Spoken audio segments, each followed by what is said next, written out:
jangan memaksa atau istilahnya membuat bibit-bibit potesan. Di cirinya kalau sudah tua.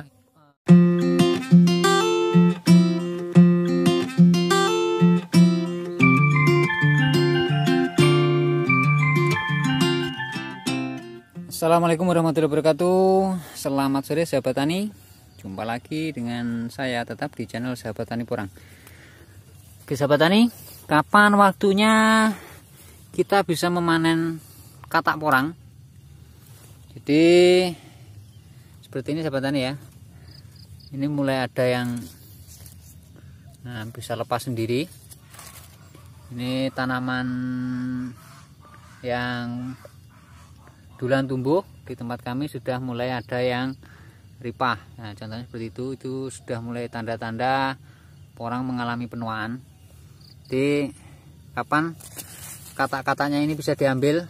Jadi bisa diambil ketika katak-katak ini sudah lepas dari tangkainya. Jadi kalau seperti ini disentuh saja sudah lepas, ini berarti bisa diambil.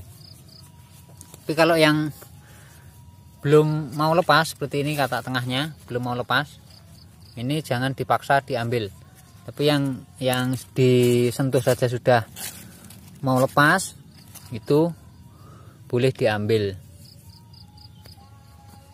Jadi seperti ini tanda-tandanya porang sudah menua sebagian dan sudah mulai roboh.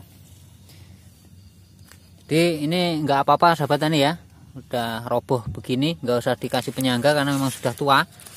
Ini dibiarkan saja, nggak apa-apa, nggak harus ditegakkan lagi begini, nggak apa-apa. Ini batangnya sudah tua, kecuali kalau batang-batang yang masih segar seperti ini, kalau roboh bisa kita kasih penyangga. Jadi kalau batang-batang tua seperti ini nggak apa-apa dibiarkan roboh karena memang sudah memasuki musim ripah. Jadi sahabat tani, bila porang sudah mengalami roboh seperti ini ripah atau istilahnya dorman. Biasanya kalau sudah mulai ada 1-2 yang sudah mulai tua, ini akan dengan cepat sekali menyusul tanaman-tanaman berikutnya. Jadi tidak lama lagi ini tanaman-tanaman yang sudah mulai menguning daunnya ini akan mengalami ripah. Biasanya nggak butuh waktu 1 bulan, semua tanaman porang saya ini akan mengalami ripah semua. Jadi bisa dilihat bagian sudah mulai doyong-doyong, itu menandakan batang-batangnya sudah mulai menua, kemudian kempes,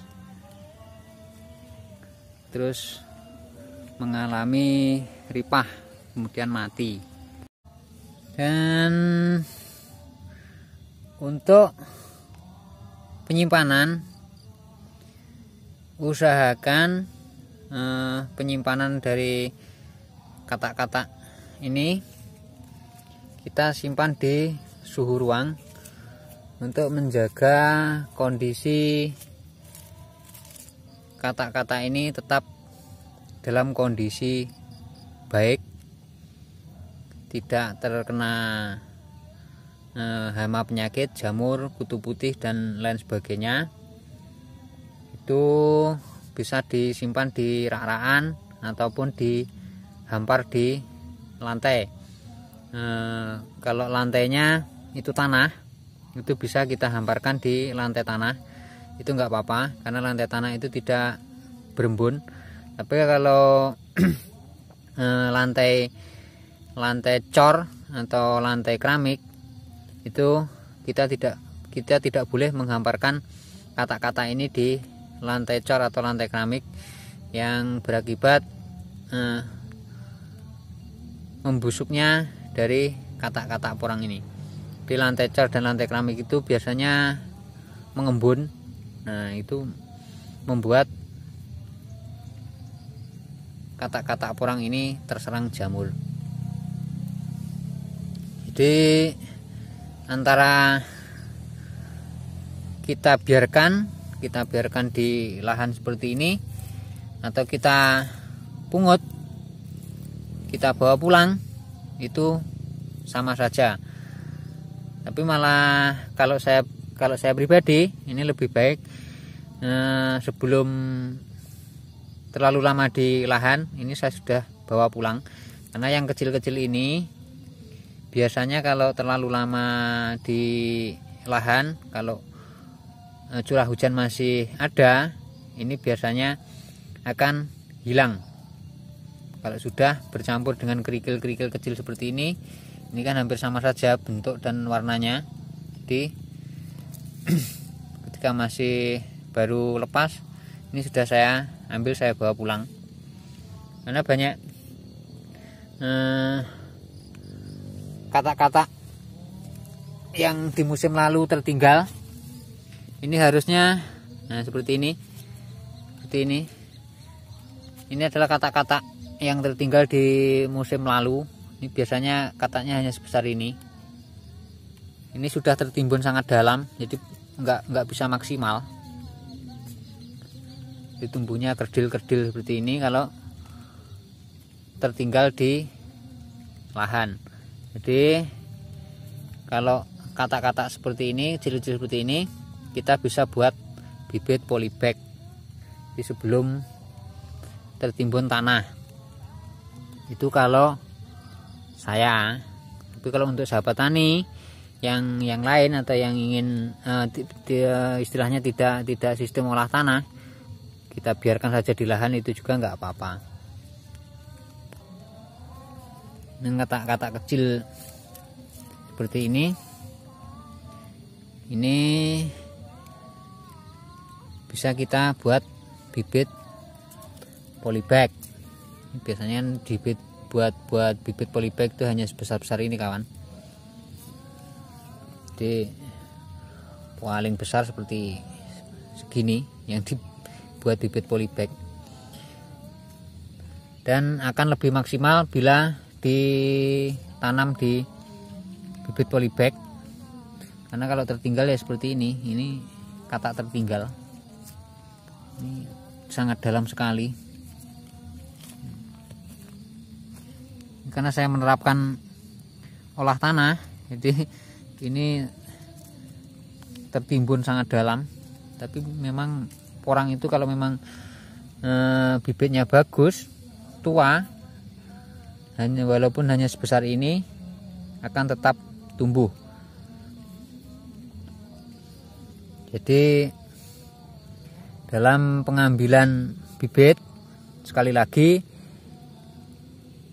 harus sampai lepas sendiri dari tangkainya. Jangan memaksa atau istilahnya membuat bibit-bibit potesan. Di cirinya kalau sudah tua itu keras, terus permukaan ini halus, lepas sendiri dari tangkainya. Biasanya kalau bibit-bibit potesan itu tidak kekerasannya itu tidak terlalu keras, atau istilahnya lembek. Kalau kita pejat seperti ini akan terasa lentur. Tapi kalau bibit-bibit ini tua, ini sangat keras dan tidak mengalami penyusutan yang sangat signifikan. Jadi biasanya penyusutan kalau bibit tua itu enggak terlalu banyak. Oke, sahabat tani, demikian sharing dari saya untuk bagaimana cara memanen katak. Ditunggu sampai ripah, jangan pernah membuat bibit potesan untuk hasil tanam berikutnya yang lebih baik. Dan untuk kawan-kawan sahabat tani yang baru menemukan channel saya, jangan lupa untuk tekan like, share, dan juga subscribe, nyalakan juga notifikasi loncengnya agar tidak ketinggalan video-video saya berikutnya. Untuk kita bisa saling sharing, bisa tukar pengalaman tentang budidaya porang, bisa di kolom komentar. Oke sahabat tani, saya akhiri sekian dulu sharing saya kali ini, semoga ada guna dan manfaatnya. Saya akhiri, assalamualaikum warahmatullahi wabarakatuh.